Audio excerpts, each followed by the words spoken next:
Discipline isn't something most people naturally want.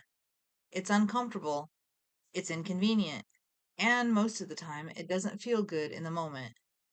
But without it, things don't stay the same. They fall apart.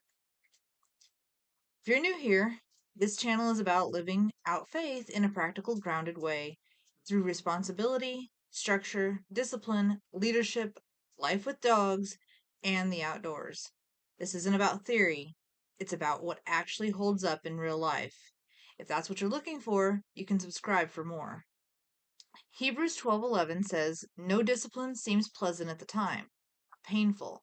Later on, however, it produces a harvest of righteousness and peace for those who have been trained by it." This is written in the book of Hebrews, and the writer is speaking to believers who were going through hardship and needed endurance. They were being reminded not to grow weak or lose heart under pressure. This passage is dealing with the reality that hardship, correction, and discipline are not pointless. God uses them with purpose. So when this verse says that discipline doesn't feel pleasant in the moment, that is not symbolic. It is direct. Discipline is painful. It is uncomfortable. It requires correction, restraint, training, and endurance. But the point of the passage is that discipline is not meant to destroy you. It's meant to train you. That's the meaning first. Discipline is presented here as punishment for the sake of pain. It's presented as training that produces something later. The verse says it produces a harvest of righteousness and peace for those who have been trained by it. So the emphasis is not just on the discomfort of discipline, the emphasis is the outcome of discipline. That's important because a lot of people want peace without training. They want stability without structure. They want results without correction. But that's not how this verse speaks. This verse makes it clear that righteousness and peace come through being trained by discipline. And I think that matters because most people hear the word discipline and immediately think of restriction. They think of something harsh. They think of something negative. But biblically speaking, discipline is not meaningless restriction. It's purposeful training. It's something that forms you, steadies you, and teaches you how to live rightly. The principle here is simple. What feels uncomfortable in the moment may be the very thing producing peace later. Discipline does not feel good while you're in it, but it produces something you cannot get without it. That applies directly to life with dogs. When you're living with dogs, especially strong dogs or multiple dogs, like I have, discipline is not optional. Structure is not optional. Consistency is definitely not optional. If you let things slide because it is easier in the moment, you usually pay for it later.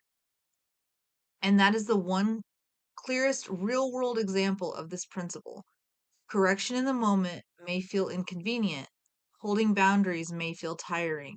Keeping dogs separated when necessary may feel frustrating, and it definitely does. Repeating the same expectations day after day may feel exhausting as well. But that discipline is what produces peace later. Without it, things do not stay neutral, they deteriorate. A lot of people want calm dogs, but they don't want to do the daily work that makes calm possible. They want peace in their home. I mean, who doesn't? But they do not want to maintain that structure that protects it. They want stability. But they don't want to do the discomfort of the correction, repetition, and consistency. But peace is usually the result of something. It's not usually accidental. I've seen that with my own dogs. There are times when it would be easier to relax structure, easier to assume everything is fine, easier to ignore a shift in energy, ignore a building tension, or let a smaller issue go because it seems easier in that specific moment. But I have learned that what you avoid in the moment usually costs more later. That is true with dogs and is true in life. Discipline in life often looks very ordinary. It looks like doing what needs to be done when you don't feel like doing it. It looks like maintaining standards when no one is watching. It looks like being responsible enough to deal with something early instead of waiting until it becomes bigger. It also applies to leadership. Leadership is not just influence. Leadership is responsibility. It's being willing to do what protects the whole, even when the decision is inconvenient. It's stepping in when something is off. It's paying attention and it's not drifting. Outdoors teaches this too. The outdoors does not reward carelessness. It rewards preparation, awareness, and stewardship. If you go into the outdoors without paying attention, without preparation, and without respecting what's right in front of you, you create problems. That same principle applies. Discipline may feel inconvenient on the front end, but it produces peace and stability later. That is why this verse matters so much. It's not just about accepting the pain in the vague spiritual sense. It's about understanding that training has purpose, correction has purpose, structure has purpose, and discipline definitely has purpose.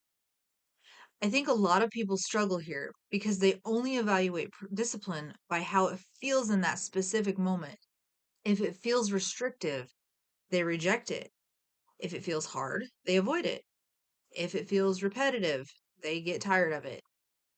But this verse pushes us to look at discipline by what it produces, not just by how it feels. That changes things. Because now the question is not, does this feel good right now? The question is, what is this producing in me? What is this protecting? What is this building? What peace will this create later if I stay faithful right now? That is a much stronger way to live. And it's also a much more honest way to live because real responsibility usually does not feel exciting. It feels steady. It feels repetitive. It feels quiet. But those are often the exact places where the peace is built. So the challenge here is simple. Look at the area of your life where you've been resisting discipline because it feels uncomfortable. Maybe it's with your dogs. Maybe it's in your home. Maybe it's your habits. Maybe it's your leadership. But whatever it is, stop judging discipline only by how it feels right now. Start asking what it could produce if you actually let it train you. That's where the growth starts. That's where the stability starts. And that right there is where the peace starts. If you want something a little more structured, I've got my free ebook, Faithful Companions, A Guide to Loving and Caring for Your Bully Breed, linked below in the description. That'll also get you onto my email list. And if this kind of content is the kind you want more of, subscribe for more. I'll see you in the next one.